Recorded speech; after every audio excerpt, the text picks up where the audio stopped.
Samajwadi party के वर्करों पर हमला हुआ। इसके बाद से मैं मुसलसल लोगों के फ़ोन के रास्ते में था। पुलिस डिपार्टमेंट का भी फ़ोन मुझे आया। मैं अभी फारहान हॉस्पिटल में आया तो इमरान पे और औसाफ ये दो लोग सीरियस हालत में यहाँ है। डॉक्टर से बातचीत की गई तो ये समझा गया कि सीटी स्कैन वगैरह जो निकाला गया है तो उसमें काफ़ी मार लगी है, फ्रैक्चर वगैरह है। और ये लोग जो हैं ये एक तहरीकी लोग, ये निहाल साहब के साथ में काम काज किए हैं। ये कभी कानून अपने हाथ में नहीं लेते। हाँ, तहरीक आंदोलन ये सब करते हैं, लेकिन इस तरह से उन पर हमला क्यों हुआ और अलग अलग कई तरह की बातें आ रही हैं। मगर मुझे ऐसा लग रहा है कि पुलिस सही सिमत में तफ्तीश कर रही है और उसकी तफ्तीश सही सिमत में है। इसलिए जो बातें हमको इधर उधर से मालूम हुई है हमने वो पुलिस तक पहुंचा दी है। तो वहाँ पर ये भी बोला गया कि हथियार भी थे कुछ लोगों के पास, कुछ लोगों के पास बेसबॉल के डंडे, हॉकी ये सब थे। तो कोई आदमी अगर कहीं जा रहा है या कहीं से आ रहा है, किसी ने भी इन लोगों में से कोई हमला किया ऐसा मुझे किसी ने नहीं बताया। और सबसे अहम बात कि सीसीटीवी कैमरा वहाँ पर है, उसमें सब चीज़ रिकॉर्ड है। हम क्या बोल रहे हैं और क्या दूसरे बोल रहे हैं। हाँ, इन सबको लेकर मैं ऑफिशियल पार्टी का जिम्मेदार होने की हैसियत से कल रात में मैं इस पर ऑफिशियल अपनी बात रखूँगा। आज उनकी तबीयत के मामले में क्या जो है, यानी कहीं पे दूसरे अस्पताल में ले जाएंगे, बड़े अस्पताल में लेंगे, ऐसा कुछ है? ऐसा है कि अभी सिविल में थे, सिविल से द्वारका मनी गए, वहाँ भी नहीं लिया गया, फारहान हॉस्पिटल लाए। मतलब मामला कहीं ना कहीं सीरियस है। और अभी बातचीत में ये समझा कि शायद बाहर जाने की बात हो सकती है। तो अभी मेरे लिए सबसे अहम सवाल ये है कि मेरे पार्टी के जो दो लोगों को ज़्यादा लगी है उनका इलाज जल्द से जल्द और सही सिमत में हो, ये ज़रूरी है। कैसे हुआ, क्या हुआ, वो पुलिस तफ्तीश कर रही है और ऑफिशियल बात में कल बोलूँगा। आए थे जख्मियों को देखने के लिए, तो ये जख्मी कौन है और क्या झगड़ा हुआ है इनका? ऑफिशियल स्टेटमेंट, ऑफिशियल बयान समाजवादी पार्टी के जिम्मेदारान आप लोगों को देंगे, लेकिन जो हमला हुआ है समाजवादी पार्टी के वर्करों पर, मैं उसकी मजम्मत करता हूं और कई सवालात हमारे अपने सामने हैं।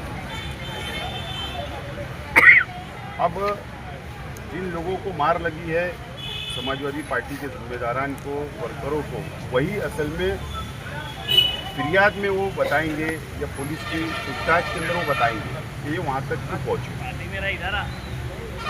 लेकिन अगर हमला डायरेक्ट हो जाता है, जो मैं बात सुन रहा था, ये लोग जाते हैं मस्जिद के पास और हमला डायरेक्ट हो जाता है, तो इसका मतलब ये है कि कहीं ना कहीं जिन लोगों ने हमला किया वो प्लानिंग में और औजार के साथ, सामान के साथ मौजूद थे। इसका मतलब ये होता है। लेकिन ये सियासी बयानबाजी तक महदूद रहता तो ठीक था। इधर से भी प्रेस हो रही थी, उधर से भी प्रेस कॉन्फ्रेंस हो रही थी, एक दूसरे को जवाब दिया जा रहा था।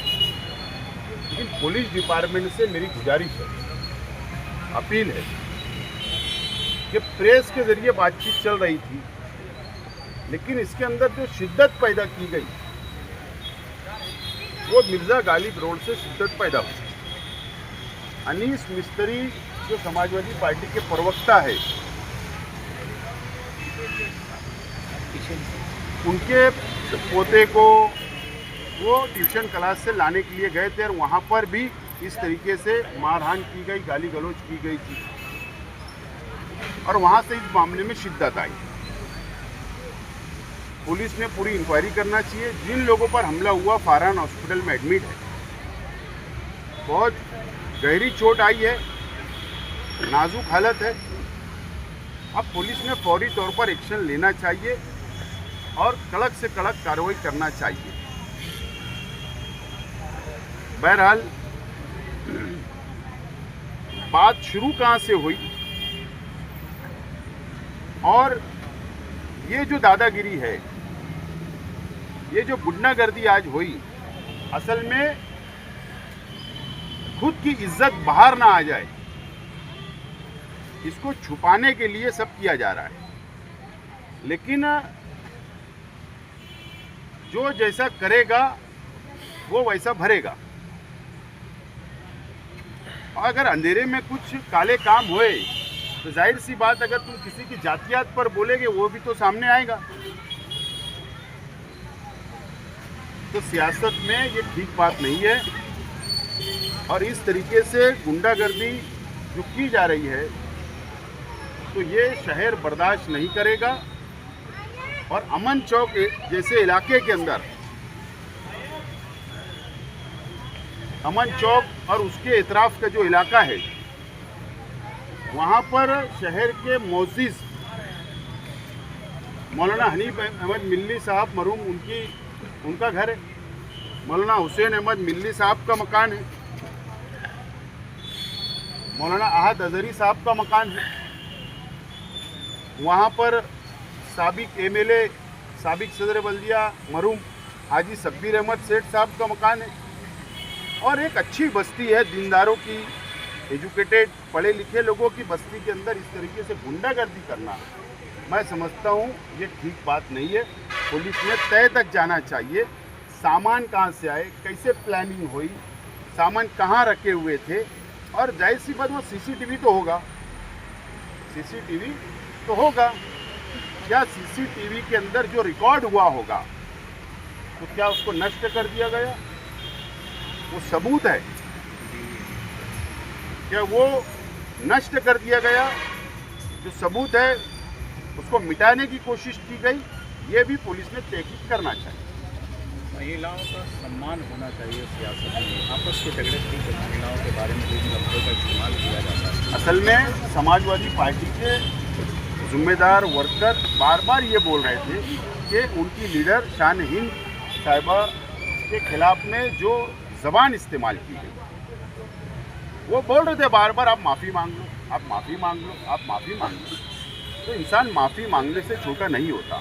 जज्बात में जो बोल दिया गया, और एक टाइम नहीं जज्बात में बोला जाता, हमेशा जज्बात में इस तरीके के जुमले का इस्तेमाल किया गया है। समाजवादी पार्टी की जो डिमांड थी वो कोई बड़ी डिमांड नहीं थी, आप माफ़ी मांगो, झगड़ा ख़त्म। लेकिन अड्डरमी करना ये मुनासिब नहीं है। और अगर एक लीडर और एक महिला के ताल्लुक से ऐसा बोला जाता है तो ये भी ठीक बात नहीं है। अगर वर्करों के जज्बात हैं, वो प्रेस लेकर उन्होंने क्या गलत कहा?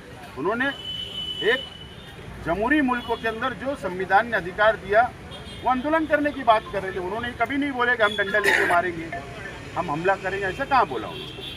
तो ये ठीक बात नहीं है।